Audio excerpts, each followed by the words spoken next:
Welcome to The Road to War, a YouTube series where I document my journey to Warzone Atlanta.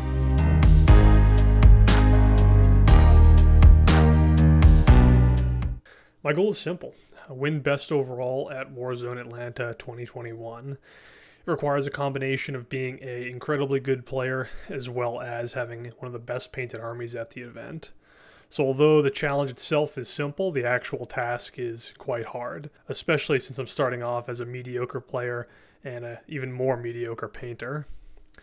So to understand why I'm doing this, first we'll have to go through my journey with Warhammer, which starts back all the way into second grade. And then we'll go into how I plan on actually becoming a more competitive player, becoming a better painter, and hopefully sharing the tips and things I learn along the way with everyone else here. My journey with Warhammer starts all the way back in second grade. My older brother and some of his friends played Warhammer. I remember going over to their house one time and seeing all these models painted and put across a table, and I immediately was hooked on it. I asked my parents to, go out and buy me some models if I could, and they ended up getting me a Warhammer Hordes of Chaos book. I would actually take this book almost every day into school. And if you know anything about the Hordes of Chaos, there's a few demons in there, namely Tzeentch, Nurgle, Khorne, really all of them that, is frowned upon for kids to be looking at. And so actually, I was told by my teacher that I could no longer bring this book into the store. But every week on Thursdays or Mondays, depending on it, I went to a nearby hobby store and I would play games of Warhammer. When it first started, I was playing fantasy, and you would show up to the hobby store at 7 p.m., you'd get one or two different units, and you'd have maybe 10 or so people all playing this giant 2,000-point army against each other. And it eventually evolved into having our own armies and me painting my own models and bringing them in for small 500-point mini leagues. But after a while, Warhammer Fantasy died. It went through edition changes, and I had to look for a different game to play with my group of friends and my other brothers. So we ended up getting into War Machine and Hordes. So I played that for several years, and I even went to multiple tournaments. On the slide here, you see a picture of me at Gen Con, which is one of the biggest War Machine tournaments that happens every year. So this was me back in, I think, freshman year of high school going to this tournament. Hanging out with my close friends, family, and traveling to these War Machine tournaments were some of the best memories of my entire high school experience. In fact, I would say that the best friends I made while I was in high school were actually through playing war games. Very few friends I actually made during school. And then I went to college and I stopped playing War Machine or Warhammer at all. So for about 4 years, I completely put away all paints and miniatures, joined the military, spent some time overseas. You can see in the bottom left picture there. And when I came back, I decided, I got to go find some hobbies, especially as I was moving to a different place. Every couple of years, I got to find some hobby that I can do to make new friends when I go to some new town and I don't know a single person there. So I tried to get into things like Magic the Gathering. I tried to get into CrossFit, hoping that would help me make friends. And although I did, and I had enjoyed myself a little bit, it never really scratched the itch that I needed it to. And then a couple of years later, this is after a little while after college, I started playing Dungeons & Dragons with my wife, and we would get these little miniatures that we would use to play Dungeons & Dragons with. And one Christmas, she actually surprised me, and she got a bunch of miniatures and some paints. So those Citadel paints I had not painted since I was probably, 5 or 6 years ago when I was in high school at this time. Because she knew how much I enjoyed painting and playing these games, so she went out and she got these things for me. But even at this time, I said, you know what, I really like painting. This is fun to paint some D&D models, but I don't want to dive all the way into buying a whole 2,000-point army. That's way too much work for me. That's too much, so I kept putting it off until eventually another year later, my wife actually went back and she bought me a start collecting box for Imperial Guard. So this was the first Warhammer 40k model I painted after essentially not painting for about 7 or 8 years. You can see it's a little bit rough around the edges, but, the intent was there. I started playing Kill Team, or at least I tried to. I went to one league, and it was one of the worst tournament experiences I've ever had.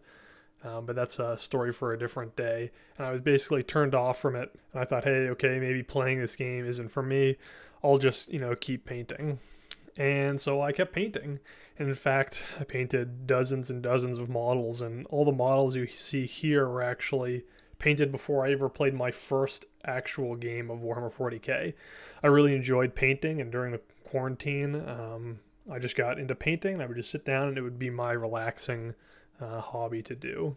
But during quarantine, I spent a lot of time actually going for walks because I was working from home. And I started listening to Warhammer 40k podcasts. And that kind of reignited my interest in actually trying to play some competitive games, or actually play, the wargaming side of it, as opposed to just the painting hobby, which I also mainly really enjoyed at the time.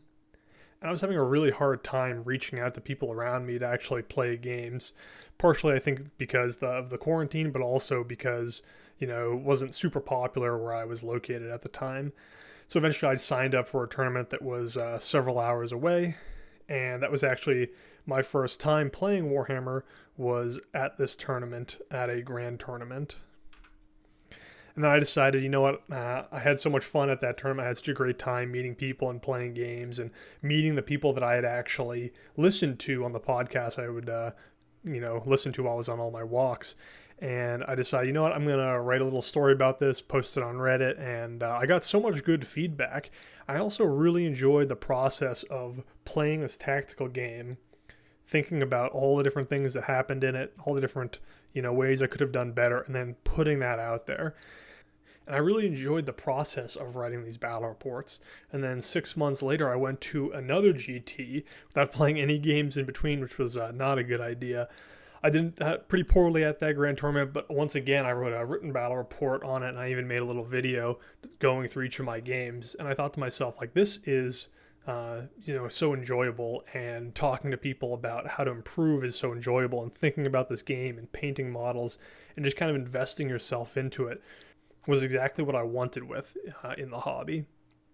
And so I decided, I want to get better at this game. I want to continue to meet people in the scene. I want to have conversations with some of the best players and painters out there.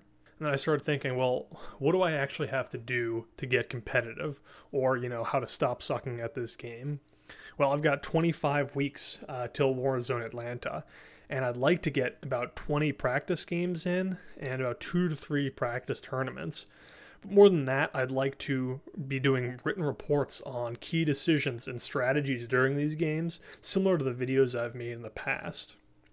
Additionally, I want to start doing interviews with some of the top players. I want to understand how some of the best players practice for games, how they prepare for tournaments, how they digest information, and I want to put that out there so everyone else can see the process that these great players use, because I just love listening to the types of ideas and thoughts they have on this game. I also have quite a bit to improve, as you saw the last guardsman, although I have improved quite a bit since that first guardsman. But I really need to start painting with a purpose and putting maximal effort into these models that I'm going to bring for the tournament. And it requires a deliberate attempt to improve as I go through all of these models.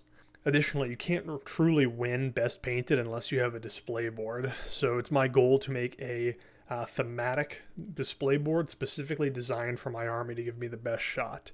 I also want to do interviews with some of the top hobbyists and get them to critique, my paint jobs, my color schemes, my techniques, my display board ideas, and I want that to be a iterative process as I continue to improve getting towards Warzone Atlanta. But I also want to get all that information out there to anyone else who's interested, because, my journey towards Warzone Atlanta is very similar to anyone else who just wants to get better at the game and wants to get better at painting and wants to just watch a journey of self-improvement and see how well we can do. So I hope you'll all join me along the way on this road to war, in my journey to doing as well as I can, and hopefully get best overall at Warzone Atlanta. But if nothing else, I'll meet a lot of great people along the way and hopefully improve myself as well. So thank you very much.